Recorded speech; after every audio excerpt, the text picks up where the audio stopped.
تجویز number 4، social media جو مواد اخلاقی اقدار کی استخفاف، ناجائز امور یا ملحدانہ افکار کے فروغ کے لیے ہوں، ان کی اشاعت جائز نہیں، سوائے اس کے کہ ان کو ایسے لوگوں کو بھیجا جائے جن کے بارے میں امید ہو کہ وہ اس کا رد کریں گے اور دوسروں کو بھی متاثر ہونے سے بچائیں گے۔ ایک بار پھر غور سے سنیے۔ نمبر 4، سوشل میڈیا جو مواد اخلاقی اقدار کی استخفاف، ناجائز امور یا ملحدانہ افکار کے فروغ کے لیے ہوں، ان کی اشاعت جائز نہیں، سوائے اس کے کہ ان کو ایسے لوگوں کو بھیجا جائے جن کے بارے میں امید ہو کہ وہ اس کا رد کریں گے اور دوسروں کو بھی متاثر ہونے سے بچائیں گے۔ سوشل میڈیا جس کے مواد ایسے ہوں جو اخلاق سوز ہوں، اخلاقی اقدار کی پامالی پر مشتمل ہو اور اس کا مذاق اڑایا جا رہا ہو، اسی طرح سے ناجائز امور پر مشتمل ہو، اسی طرح سے ملحدانہ افکار یعنی جس کے اندر الحاد کی بو آ رہی ہو یا الحادی نظریات کے فروغ کے لیے ہوں، ظاہر سی بات ہے یہ ساری چیزیں ہماری اسلامی تعلیم کے بالکل ہی خلاف ہے، بالکل ہی خلاف ہے، ان کی اشاعت جائز نہیں، کیونکہ اللہ تعالیٰ نے فرمایا فَاجْتَنِبُوا الرِّجْسَ وَاجْتَنِبُوا قَوْلَ الزُّورِ، فَاجْتَنِبُوا الرِّجْسَ وَاجْتَنِبُوا قَوْلَ الزُّورِ، لہذا تم بتوں کی گندگی سے اور جھوٹی بات سے بچتے رہو۔ اب دیکھیے ظاہر سی بات ہے یہ وہ ساری چیزیں ہیں جو جھوٹ تو ہے ہی اور گناہ کی بات تو ہے ہی ساتھ ساتھ، اور اخلاق و کردار کے لیے کوئی اچھی چیزیں نہیں ہے، بلکہ اخلاق و کردار کی پامال کرنے والی چیزیں ہیں۔ ایسی صورت میں یہ چیزیں جائز اور درست نہیں ہوں گی اور ان کی اشاعت بھی جائز اور درست نہیں ہوگی۔ اس سلسلے میں ایک چیز اور جو ہے وہ قابل غور ہے، اور جیسا کہ اس سلسلے میں جو بھی مقال نگار تھے انہوں نے اسی طرف اشارہ بھی کیا ہے اور بتایا بھی ہے، اور چونکہ اس سے پہلے جو ہم نے آیت پڑھی ہے وَلَا تَعَوْنُ الْإِثْمِ وَالْعُدْوَانَ، اس سے بھی استدلال کیا جا سکتا ہے کہ اس طرح کی مواد کی اشاعت جائز نہیں، اس لیے کہ اس طرح کی مواد کی اشاعت گناہ کے اوپر مدد کرنا ہوگا، اور قرآن نے منع کیا ہے وَلَا تَعَوْنُ عَلَى الْإِثْمِ وَالْعُدْوَانِ، سمجھ جائیے۔ اسی طرح سے علامہ شامی علیہ الرحمہ نے فتاوی شامی کے اندر کتاب الحظ الاباحہ کے اندر اچھی بات لکھی ہے۔ ان کی عبارت ہے لما فیہ من الاعانۃ علی ما لا یجوز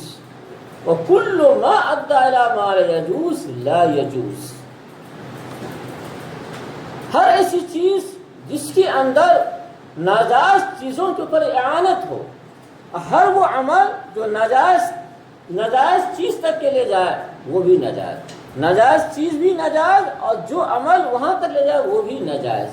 اب چونکہ اخلاقی اقدار کی استخفاف، ناجائز امور، ملحدانہ افکار، یہ سب ناجائز ہے، سمجھ آئے گا۔ سوشل میڈیا یہ ذریعہ بنتا ہے دوسروں تک لے جانے کا، یہ سوشل میڈیا ذریعہ بنتا ہے ناجائز افکار کو پھیلانے کا، ناجائز کاموں تک لے جانے کا، چونکہ ذریعہ سے اس کی اشاعت ہوتی ہے، تو لہذا ان کی اشاعت سوشل میڈیا کے ذریعے سے کرنا جائز اور درست نہیں ہوگا، تو وہ بھی ناجائز، اشاعت بھی ناجائز، سمجھ جائیے۔ اب اس کے بعد آگے جو اس تجویز کی دوسرا حصہ ہے کہ ایسے لوگوں کو بھیجا جائے جن کے بارے امید ہو کہ وہ اس کا رد کریں گے اور دوسروں کو بھی متاثر ہونے سے بچائیں گے۔ تو گویا کہ اوپر جو ذکر بات کی گئی ہے، جس کے اندر یہ بات آئی کہ اشاعت بالکل جائز اور درست نہیں ہے، یہ بات آئی ہے اشاعت جائز اور درست نہیں ہے، اس سے مستثنی کیا گیا کہ ہاں اس وقت ایسی چیزوں کو ہم آگے بڑھا سکتے ہیں اور دوسرے لوگوں تک بھیج سکتے ہیں۔ تو دو باتیں ذہن میں رکھنی ہے، گویا کہ عام لوگوں کو عمومی انداز میں بھیجنا جائز اور درست نہیں ہوگا، عمومی انداز میں بھیجنا جائز اور درست نہیں ہوگا، بلکہ اگر آپ کو معلوم نہیں ہے ایسے وہ کون لوگ ہیں جن کو جو اس طرح چیزوں کو رد کر سکتے ہیں اور دوسرے لوگوں کو اس طرح کی چیزوں سے متاثر ہونے سے بچا سکتے ہیں، اگر آپ کے علم نہیں ہے تو پھر دوسروں کو شیئر کرنے کے بجائے، آگے بڑھانے کے بجائے آپ اس کو ڈیلیٹ کر دیں، آپ اس کو سرے سے آگے نہیں بڑھائیں بلکہ آپ اس کو ڈیلیٹ کر دیں، سمجھ جائیے۔ اور اگر آپ کے علم ہے کہ ایسے لوگ جن کا علم بہت ہی پختہ ہے اور اچھی معلومات رکھتے ہیں اور ان کے اندر اتنی طاقت و صلاحیت استطاعت ہے، اس طرح کی ملحدانہ افکار و نظریات کو وہ رد کر سکتے ہیں، تب تو آپ ضرور وہاں تک کہ پہنچائیں، اور ہو سکے تو ان سے کہیں بھی کہ ذرا اس کو رد کیجیے اور اس پر لکھیے کچھ، اس لیے کہ ایسا کرنا، ایسے لوگوں تک پہنچانا قرآن کی وقول وتعاون البر والتقوی ہوگا، وتعاون البر والتقوی ہوگا کہ نیکی اور پرہیزگاری میں ایک دوسرے کی مدد کرو۔ ظاہر ہے کہ باطل افکار اور ملحدانہ نظریات کی تردید کرنا اور اس سے لوگوں کو بچانے کی کوشش کرنا یقیناً نیکی ہے، اور اس پر اعانت کرنا تقوی، پرہیزگاری اور نیک کام یقیناً ہے، اس میں کوئی شک ہے ہی نہیں۔ تو اس اعتبار سے ایسے لوگوں تک کے پہنچانا جائز ہی نہیں ہوگا، بلکہ بسا اوقات بہتر بھی ہوگا، اور کبھی کبھار تو سچ پوچھیے تو واجب بھی ہو جائے گا، سمجھ جائیے۔ اللہ تبارک و تعالیٰ نے ایک جگہ ارشاد فرمایا وَإِذَا جَاءَهُمْ أَمْرٌ مِّنَ الْأَمْنِ أَوِ الْخَوْفِ أَذَاعُوا بِهِ وَلَوْ رَدُّوهُ إِلَى الرَّسُولِ وَإِلَى أُولِي الْأَمْرِ مِنْهُمْ لَعَلِمَهُ الَّذِينَ يَسْتَنبِطُونَهُ مِنْهُمْ۔ یہ آیت جو ہمارے سامنے پڑھی گئی ہے، یہ سورہ نساء کی آیت ہے، آیت نمبر 83 ہے، اور منافق کا بیان چل رہا ہے، اور اسی سلسلے کی یہ آیت ہے۔ منافق لوگ کیا کرتے ہیں، جب ان کو امن یا خوف کی کوئی خبر ملتی ہے تو اس کو مشہور کر دیتے ہیں، یعنی بغیر سوچے سمجھے اس کو کیا مشہور کر دیتے ہیں۔ تو قرآن کیا کہہ رہا ہے کہ اس کو بغیر سوچے سمجھے عام پبلک میں، عام لوگوں کے درمیان مشہور مت کرو، بلکہ ہونا کیا چاہیے، اگر وہ اس کو رسول یا یہ لوگ جو اس کو عام پبلک میں مشہور کر دیتے ہیں، اگر وہ اس کو رسول اپنے میں سے ذمہ داروں تک کے پہنچا دے، اگر وہ اس کو رسول اور اپنے میں سے ذمہ داروں تک کے پہنچا دیتے تو ان میں جو تحقیق کرنے والے ہیں وہ اس کی تحقیق کر لیتے، ارے تحقیق کر لیتے، اس کے بعد مناسب ہے تو اس کو آگے بڑھاتے، مناسب ہے تو اسی رد کر کے لوگوں کو بتاتے۔ اس آیت پاک سے معلوم ہوا کہ ایسے لوگوں کے پاس اگر ہم اس کو بھیجتے ہیں اور آگے ہم بڑھاتے ہیں تو ایسی صورتحال کے اندر اس کی تردید بھی ہوگی اور دوسرے لوگ اس سے متاثر ہونے سے بھی بچیں گے۔ اسی وجہ سے ایک مقام پر اور بھی اللہ تبارک تعالیٰ نے فرمایا ہے، اللہ تعالیٰ نے قرآن مجید کے اندر جا بجا کفار مشرکین کے باطل افکار و عقائد کو نقل کرنے کے بعد ان کی تردید بھی کی۔ بہت ساری آیتیں ہیں، ان میں سے